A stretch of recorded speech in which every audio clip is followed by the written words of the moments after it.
Would you believe me if I told you a bunch of high school students built that robot? Well, they did. FRC is a friendly robotics competition where students get to learn how to build robots that would compete against each other to do specific tasks. This gives students the need to teach themselves important skills to build a new robot every year.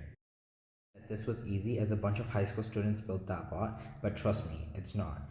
Each bot can cost up to $4,000 and require a lot of time to build. And most schools don't even have the machinery or teachers that can teach students how to build these bots, meaning students had to teach themselves and find companies to cut metal for them. What you see right there is a robot created using a kind of software called CAD. It stands for Computer Aided Design, allowing for students to design and see what their robot would look like before they even make it. Most high schools don't even have a course for this, meaning students have to spend their own time learning how to use the software. This might look simple, but trust me, as a person that has been doing this for 3 years, there's a lot of pressure on you by the team.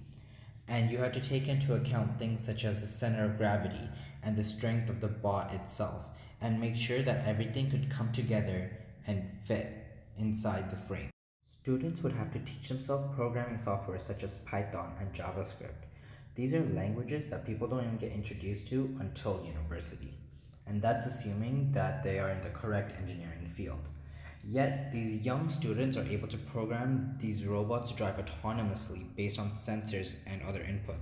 The picture you see right there is what Team 254 does to find out if their scale is flipped in their favor or not. This is done by using the programming language Python to take inputs from a camera and tell the robot if it's flipped in their favor. This automatically allows for the robot to decide how high it needs to go to reach the top of the scale. This competition also encourages students to take huge risks. As we can see in this picture, Team 118 made a robot that can pick itself up off the ground as well as pick up another robot if necessary.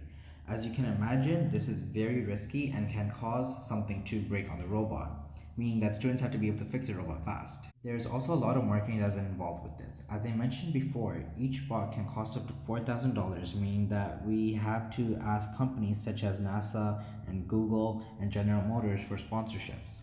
This teaches students how to make business proposals and give them the chance to talk with big companies that many people will think is impossible. Most importantly, it teaches students how to work as a team and improve their communication and problem solving skills.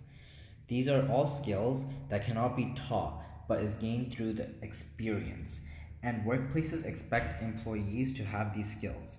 First Robotics gives students the opportunity to improve these skills. What I'm basically trying to say is that every high school student should have the opportunity to be a part of an FRC team, as it helps students learn skills that they won't learn anywhere else, and prepares them for both university as well as their future workplace.